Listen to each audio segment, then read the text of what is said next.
আমার অনুসরণ করো, আমার ইত্তেবা করো, আমার দেখানো পদ্ধতিতে চলো, ইউহাবিবুকুমুল্লাহ, তাহলে আল্লাহ রব্বুল আলামিন তোমাদেরকে মহব্বত করবে। ও দুনিয়ার মানুষেরা, তোমরা যদি আল্লাহকে ভালোবাসতে চাও, আল্লাহর সাথে সম্বন্ধ তৈরি করতে চাও, আল্লাহর প্রিয় বান্দা হতে চাও, তাহলে আপনি মুহাম্মদুর রাসূলুল্লাহ সাল্লাল্লাহু আলাইহি ওয়াসাল্লামের অনুসরণ করো। আমি রাসূলুল্লাহ সাল্লাল্লাহু আলাইহি ওয়াসাল্লামের অনুসরণ যদি তোমরা করো, তাহলে আল্লাহ রব্বুল আলামিন তোমাদেরকে কিছু পুরস্কার দিবেন। এক নাম্বার হচ্ছে ফাত্তাবিউনি ইউহিব্বুকুমুল্লাহ, আমার অনুসরণ করার মাধ্যমে আল্লাহ রব্বুল আলামিন তোমাদেরকে মহব্বত করবে। আমার অনুসরণ করার মাধ্যমে আল্লাহ রব্বুল আলামিন তোমাদের কি করবে? ভালোবাসবে, তোমাদেরকে মহব্বত করবে। শুধু তাই না, ওই গফিরুলাকুম যুনুবাকুম, আল্লাহ রব্বুল আলামিন আমার অনুসরণ করার মাধ্যমে, আমার অনুসরণ করতে গিয়ে যদি কোনো ভুল তোমাদের দ্বারা হয়ে যায়, যদি তোমরা ভুল করে ফেলো, আল্লাহ রব্বুল আলামিন ওই ভুলগুলি তোমাদের ক্ষমা করে দিবে। আমার অনুসরণ করবা, আমার ইত্তেবা করার মাধ্যমে আল্লাহ রব্বুল আলামিনের হুকুম পালন করবা। এই পালন করতে গিয়ে যদি কোনো ভুল হয়ে যায়, এই ভুলগুলি ক্ষমা করে দিবেন কে? আল্লাহ। আল্লাহ বলে, ওয়াইয়া গফিরুলাকুম যুনুবাকুম, তোমাদের গুনাহগুলি আমি আল্লাহ রব্বুল আলামিন ক্ষমা করে দেব। আল্লাহু গফুরুর রহিম, নিশ্চয়ই আল্লাহ রব্বুল আলামিন ক্ষমাশীল এবং দয়ালু। আল্লাহ রব্বুল আলামিন ক্ষমাশীল এবং দয়ালু। আল্লাহ রব্বুল আলামিন এজন্য রাসূলুল্লাহ সাল্লাল্লাহু আলাইহি ওয়াসাল্লামের অনুসরণ করার মাধ্যমে আমাদের দ্বীন পালন করা লাগবে। আমার ভাইরা, রাসূলুল্লাহ সাল্লাল্লাহু আলাইহি ওয়াসাল্লাম যখন এই ধরনের প্রতি এসেছিল, তখন এই দুনিয়াটা ছিল একটা সবচাইতে নিকৃষ্ট একটা সমাজ, সবচাইতে খারাপ একটা সমাজ। যে সমাজের নাম ছিল আইয়ামে জাহিলিয়া। যে সমাজের নাম ছিল কি? আইয়ামে জাহিলিয়া। সবচাইতে নিকৃষ্ট একটা সমাজ ছিল। এই নিকৃষ্ট সমাজটাকে আল্লাহ রব্বুল আলামিন একটা স্বর্ণের টুকরা হিসেবে তৈরি করার জন্য, মানুষগুলিকে স্বর্ণে পরিণত করার জন্য আল্লাহ রব্বুল আলামিন রাসূলুল্লাহ সাল্লাল্লাহু আলাইহি ওয়াসাল্লামকে এই মাসেই এই ধরনের কিছু পূরণ করেছিলেন। এবং রাসূলুল্লাহ সাল্লাল্লাহু আলাইহি ওয়াসাল্লাম পৃথিবীতে এসে এমন একটা ইনসাফ ভিত্তিক সমাজ প্রতিষ্ঠা করেছিল, যে সমাজটার ব্যাপারে রাসূলুল্লাহ সাল্লাল্লাহু আলাইহি ওয়াসাল্লাম নিজেই বলেছেন, খায়রুল কুরুনি কারনি, সর্বশ্রেষ্ঠ যুগ আমি মুহাম্মদুর রাসূলুল্লাহ সাল্লাল্লাহু আলাইহি ওয়াসাল্লামের যুগ। সুবহানাল্লাহ। যে সমাজটা ছিল সবচেয়ে নিকৃষ্ট, যে সমাজটা ছিল সবচেয়ে পাপী, যে সমাজটা ছিল সবচেয়ে ভয়ঙ্কর, সেই সমাজটা রাসূলুল্লাহ সাল্লাল্লাহু আলাইহি ওয়াসাল্লাম এমন একটা সমাজ তৈরি করলেন, যে সমাজটা হয়ে গেল জান্নাতের একটা টুকরা।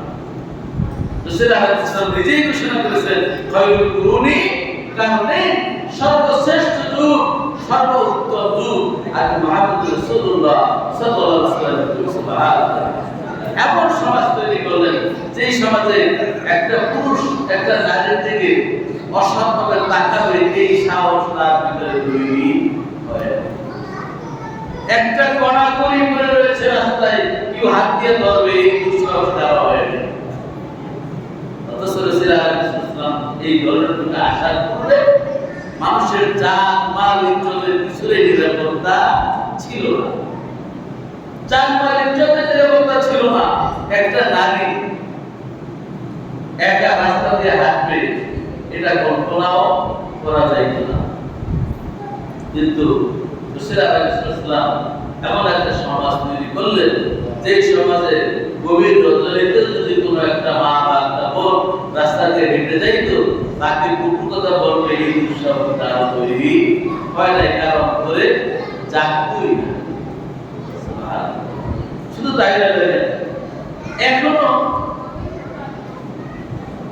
আরাফার ময়দানে একটা রাত, যে রাতে সারা পৃথিবী থেকে মানুষ এসে আরাফাতের ময়দানে রাতের বেলা কি করে অবস্থান করে, কিন্তু আজও মিডিয়া দেখি নাই যে ওখান থেকে একটা মেয়ে উদাও হয়ে গেছে বা একটা মেয়ের শ্লীলতা হানি হয়েছে বা একটা মেয়ের ইজ্জত নষ্ট হয়েছে, এরকম সংবাদ আজও আমরা কোনোদিন শুনি নাই। কেননা সেখানে ওই জায়গাটা পর্যবেক্ষণের দায়িত্ব কার? যার কারণে আজও আমাদের সেখানে কোনো অপরাধ হয় না। সম্মানিত ভাইরা, এই সমাজটা যদি রাসূলের দেখানো পদ্ধতি অনুযায়ী আজও এই সমাজটা যদি পরিচালিত হয়, কোরআন এবং সুন্নাহ অনুযায়ী যদি আজও এই সমাজটা পরিচালিত হয়, আজও কোনো ব্যক্তির সাহস হবে না কোনো একটা মা বোনের দিকে বাঁকা চোখে তাকায়। কেননা আল্লাহ পাক রব্বুল আলামিনের হুকুম অনুযায়ী যদি সমাজ চলে, আল্লাহ পাক রব্বুল আলামিন জিম্মায় সবাইকে হেফাজত করেছেন। সম্মানিত ভাইরা, রাসূল সাল্লাল্লাহু আলাইহি ওয়াসাল্লাম নিজে ইরশাদ করেন, খায়রুল কুরুনি কারণে সর্বোত্তম যুগ, সর্বশ্রেষ্ঠ যুগ আমি মুহাম্মদুর রাসূলুল্লাহ সাল্লাল্লাহু আলাইহি ওয়াসাল্লামের যুগ। এমন একটা সমাজ তৈরি করলে যে সমাজে কোনো খুন নাই, যে সমাজে কোনো রাহাজানি নাই, যে সমাজে কোনো জেনা নাই, যে সমাজে কোনো ব্যভিচার নাই, যে সমাজে কোনো সুদ নাই, যে সমাজে কোনো জুয়া নাই, যে সমাজে কারো থেকে চোখ তুলে তাকায় না, কেউ কারোর সাথে দুর্ব্যবহার করে না, এরকম সুন্দর একটা সমাজ উপহার দিয়েছিলেন আপনার আমার নবী জনাব মুহাম্মদুর রাসূলুল্লাহ সাল্লাল্লাহু আলাইহি ওয়াসাল্লাম। সম্মানিত ভাইরা, এই রাসূল সাল্লাল্লাহু আলাইহি ওয়াসাল্লাম এই মাসে কি এই ধরনের লোককে আগমন করেছিলেন, যার কারণে এই মাসের সম্মান ইজ্জত বাড়িয়ে দিয়েছেন কে? আল্লাহ। সম্মানিত ভাইরা, আল্লাহ রাব্বুল আলামিন এই মাস আমাদের জন্য আনন্দের, এই মাস আমাদের জন্য কি কল্যাণের, এই মাস আমাদের জন্য ইবাদত এবং বন্দেগী। তাহলে এই মাসটা আমাদের ইবাদত বন্দেগীর জন্য কি বরাদ্দ করা দরকার। আমার ভাইরা, রাসূল সাল্লাল্লাহু আলাইহি ওয়াসাল্লাম যখন সোমবার দিন রোজা রাখা শুরু করলেন, রোজা রাখতেছেন, আবার আমার জিজ্ঞাসা করে, ইয়া রাসূলুল্লাহ, ইয়া হাবিবাল্লাহ, সোমবার দিন আপনি রোজা রাখেন কারণ কি? রাসূল সাল্লাল্লাহু আলাইহি ওয়াসাল্লাম বলেন, এই সোমবার দিন আমি এই ধরনের পদার্পণ করেছি, এই জন্য আল্লাহ রাব্বুল আলামিনের শুকরিয়া আদায় করে সোমবার দিন আমি রোজা রাখি। যেই দিন আমি এই পৃথিবীতে এসেছি বলে এই দিন আমি কি করি? রোজা পালন করি। তাহলে জন্মদিন আমরাও আমাদের সমাজে পালন করা হয়, ঠিক না? তাহলে জন্মদিন পালন করা যায়, ঠিকই বলে রাসূল আপনি পালন করছেন না, তাহলে জন্মদিন পালন করা যায় না? পালন করা যায়। তাহলে জন্মদিন পালন করতে হবে কিভাবে? ইবাদতের মাধ্যমে। আল্লাহ নবী জন্মদিন কি করেছেন? রোজা রেখেছেন। আর আমরা জন্মদিন পালন করি কিভাবে? খাবার দাবার করে। তাহলে কি হয়ে গেল? উল্টো হয়ে গেল না? কিভাবে উল্টো হয়ে গেল? আমরা জন্মদিন পালন করবো, দোয়া অনুষ্ঠান করবো। জন্মদিন কি আমরা কি রোজা রাখবো, দোয়া করবো, মা বাবার জন্য দোয়া করবো। ওই জন্মদিনটাকে আমার জীবন থেকে কি একটা বছর চলে গেছে, একটা বছর চলে গেছে, আমি অনুশোচনা করবো। জন্মদিন আমার অনুশোচনার দিন, আমি একটা দিন চিন্তা করবো, আরে আমার জীবন থেকে একটা বছর চলে গেছে, এই একটা বছর আমি কতটুকু আল্লাহর জন্য পালন করতে পারলাম। দৈনিক 5 ওয়াক্ত নামাজ আমার উপরে ফরজ ছিল, এই একটা বছর আমার জীবন থেকে চলে গেল, আমি 5 ওয়াক্ত নামাজ যথাযথভাবে জামাতের সাথে আদায় করতে পারলাম কিনা? অনুশোচনার দিন হচ্ছে জন্মদিন। আমার জীবন থেকে একটি বছর চলে গেল, এই একটি বছরে একটি মাস রমজান মাস রোজা রাখা আমার জন্য ফরজ ছিল, আমি একটি মাস যথাযথভাবে রোজাগুলি পালন করতে পারলাম কিনা? একটি বছর চলে গেল, আমার উপরে যদি যাকাত খরচ হয়ে থাকে, হিসাব করে গুনে গুনে আমার যাকাত তুলে দেওয়া দরকার ছিল, আমি পারলাম কিনা? এই বছরে আমার জন্য যদি সামর্থ্য থাকে, হজ করা ফরজ ছিল, আমি পালন করতে পারলাম কিনা? এরকম গুনে গুনে হিসাব করার নাম হচ্ছে কি জন্মদিন। গুনে গুনে হিসাব করার নাম জন্মদিন। একটা বছর আমার জীবন থেকে শেষ হয়ে গেল, আমি কতটুকু আমল করতে পারলাম, আমি কতটুকু আমল করতে পারলাম, আমার আমলের কতটুকু তারা কি করতে পারলাম, এটা নাম হচ্ছে জন্মদিন। খালি ট্যাক্সের বাজাইলাম আর বড় একটা কেক এনে কাটলাম আর কত নাচানাচি করলাম, এটার নাম জন্মদিন নয়। এটা জন্মদিন কাদের? কোন মুসলমানের জন্মদিন হতে পারে না, এটা বিধর্মীদের জন্মদিন। আর আমি একজন মুসলমান, আমি বিধর্মীদের কোন সভ্যতা আমি লালন করতে পারি না।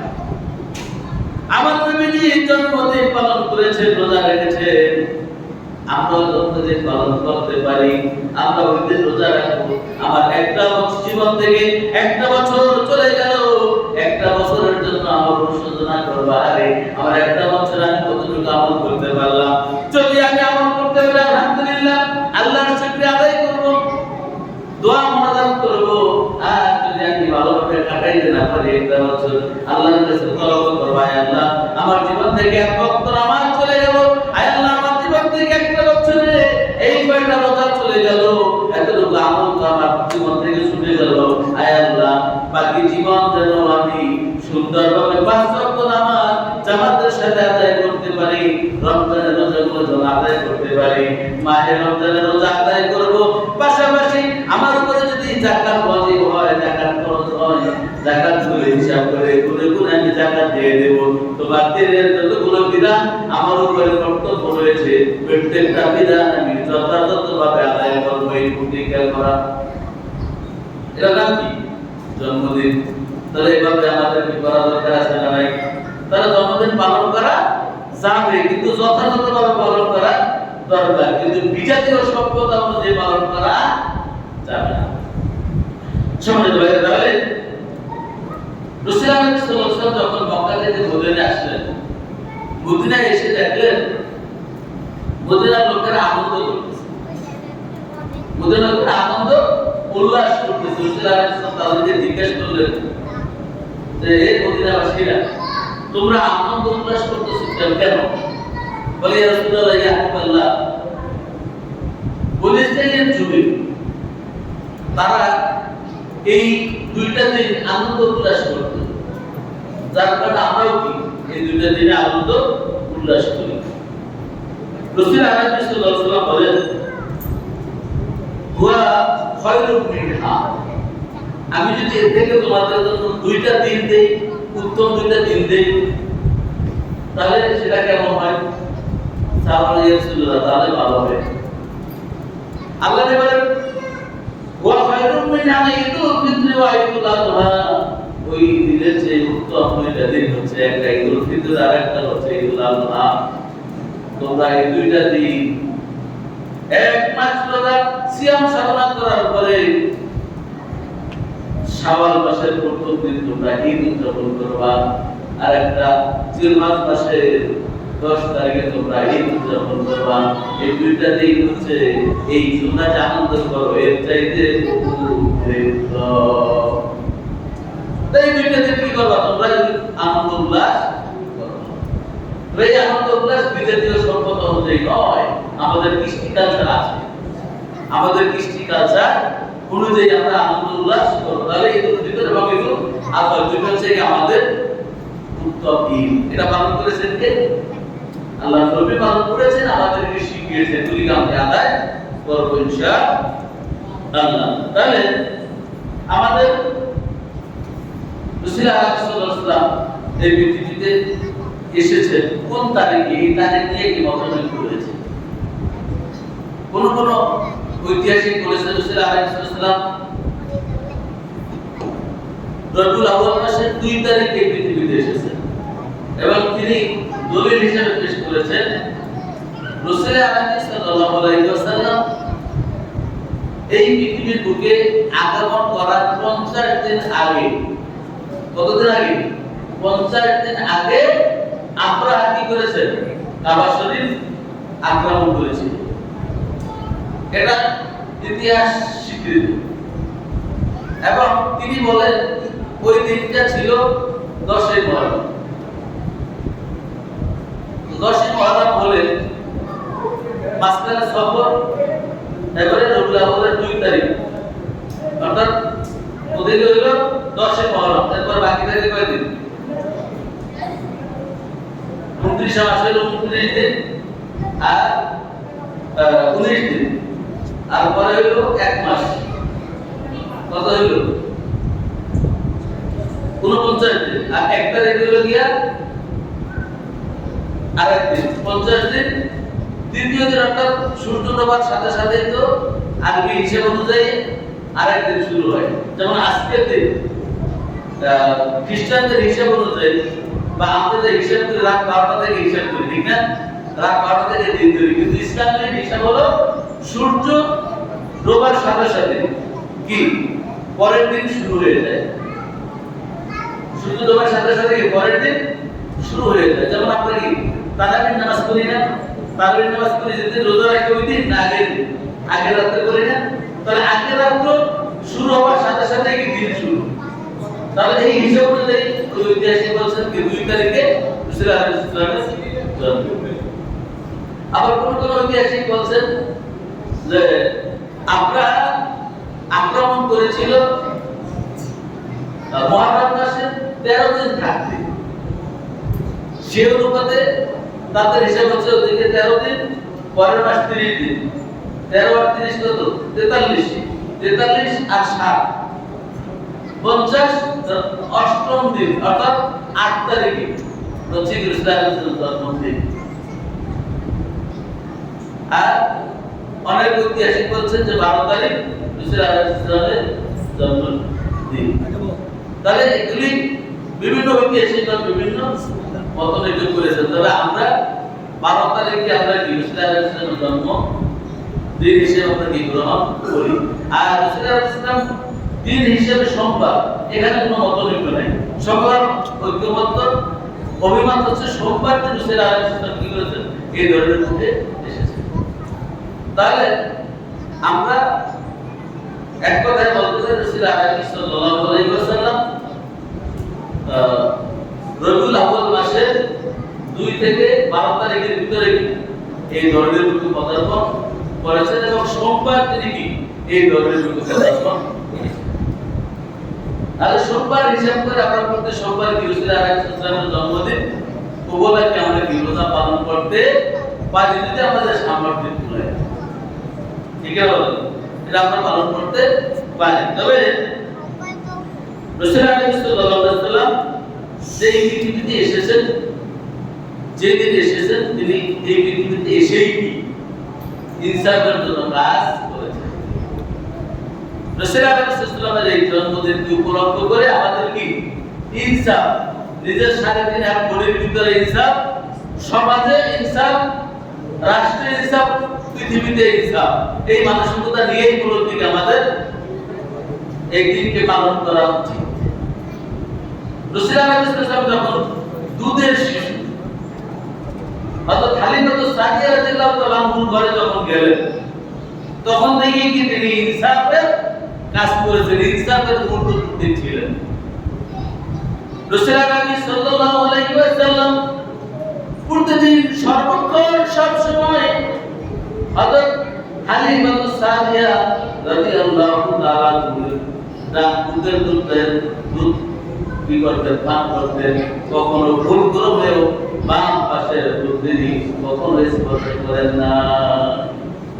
যখন সে শিশু, দুধের শিশু, তখন থেকেই ইনসাফ, তখন থেকেই ইনসাফ প্রতিষ্ঠা করেছেন। হালিমা সাদিয়া রাদিয়াল্লাহু তাআলা আনহা বলেন, ক্ষুধার যন্ত্রণায় যখন মুহাম্মদ সাল্লাল্লাহু আলাইহি ওয়াসাল্লাম যখন কান্নাকাটি করতেন, আমি তাকে থামানোর জন্য যখন দুধ দিতাম, আমি কখন কোন দুধটা দিতাম এটা আমি খেয়াল করতাম না। বাম দুধটা যতবার তার মুখে দিতাম, একবারও তিনি সেটা গ্রহণ করেন নাই। যতবার আমি তার মুখে বাম পাশের দুধটা দিয়েছি, একবারও তিনি সেটা গ্রহণ করেন নাই। ডান পাশের দুধটা দেওয়ার সাথে সাথে তিনি সেটা কি সাদরে গ্রহণ করেছে। তার বাচ্চারা কি ক্ষুধা লাগলে কান্নাকাটি করে না? কান্নাকাটি করে। মুহাম্মদ সাল্লাল্লাহু আলাইহি ওয়াসাল্লাম কান্নাকাটি করতেন, হালিমা দুধ দিয়ে দিতেন। বাম পাশের দুধটা তার মুখে দিলে কখনো তিনি গ্রহণ করতেন না, কারণ তার আরেকটা দুধ বাই ছিল, হালিমা সাদিয়া রাদিয়াল্লাহু তাআলা আনহা সন্তান ছিল, এই সন্তানের জন্য উনি রিজার্ভ করে দিয়েছেন বাপ পাশের দুধটা, নিজে ডান পাশের দুধটা তিনি নিজের জন্য গ্রহণ করে দিয়েছিলেন। একদিনের জন্য তিনি কি এই ইনসাফের ব্যর্থতায় ঘটায় না।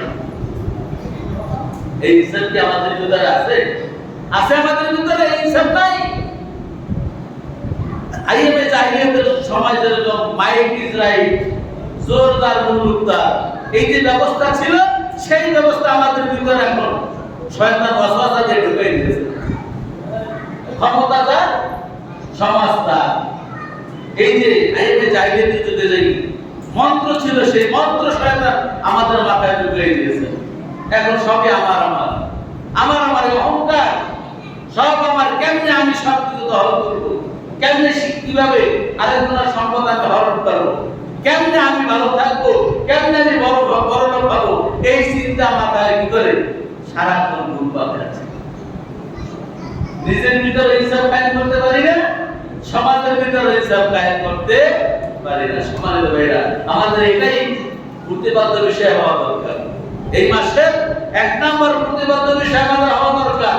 নিজের ভিতরেও, নিজের সাথে যান কর্মীর ভিতরেও ইনসাফ কায়েম করবো, আমার সমাজেও ইনসাফ কায়েম করবো ইনশাআল্লাহ। সম্মানিত ভাইরা আমার, রাসূল আলামিন সাল্লাল্লাহু আলাইহি ওয়াসাল্লাম এই ইনসাফ কায়েমের জন্য সর্বকণ্ঠস্ত থাকতেন। যখন তিনি কিশোর খেলাধুলা করার সময় হয়েছে, তখন থেকে সমাজের অন্যায় অবিচার থেকে তার ভিতরে বর্ণ হলো। তিনি চিন্তা করলেন সমাজ থেকে অবিচার অন্যায় কিভাবে দূর করা যায়, অন্যায় বিচার কিভাবে দূর করা যায়।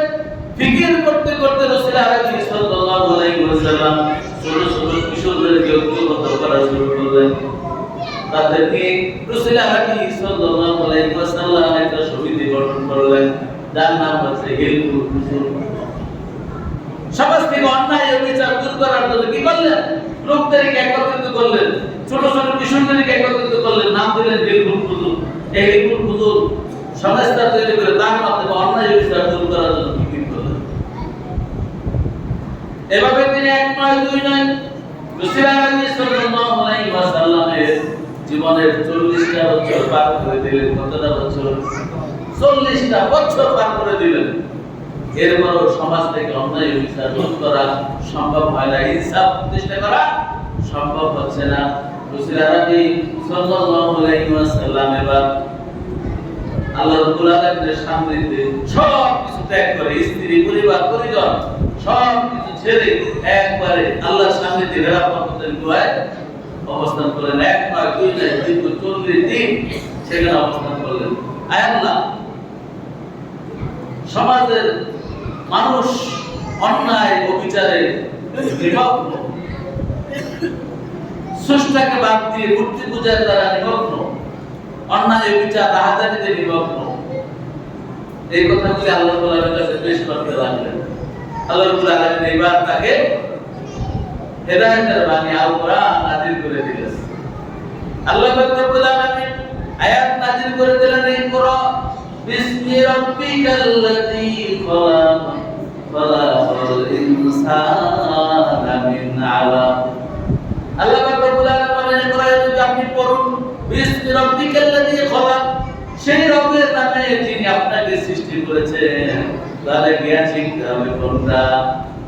আমরা জ্ঞান শিখি না, আমরা নিজেরাও জ্ঞান শিখি, বাচ্চাদেরকে শিখাই। কোন জ্ঞান শিখাতে হবে? আল্লাহ শিখিয়ে দিয়েছেন যে রাব্বিকাল্লাযী খলাক, জ্ঞান শিখো সেই স্রষ্টা, যে স্রষ্টা তোমাকে সৃষ্টি করেছেন। অথচ সেই জ্ঞান আমরা শিখতে চাই না। আমরা শিখি কেমনে ইঞ্জিনিয়ার হওয়া যায়, কেমনে ডাক্তার হওয়া যায়, কেমনে বড়লোক হওয়া যায়, ব্যবসা বাণিজ্য, খেত খামার, সব কিছু, সব জ্ঞান আমরা অর্জন করি। কিন্তু যেই স্রষ্টা আমাদের সৃষ্টি করেছে, সেই স্রষ্টার সম্পর্কে জ্ঞান অর্জন করতে আমরা সময় পাই না। তাহলে আল্লাহ পাক রব্বুল আলামিন রাসূল আলাইহিস সালামকে নির্দেশ দিলেন, আপনি কি করেন?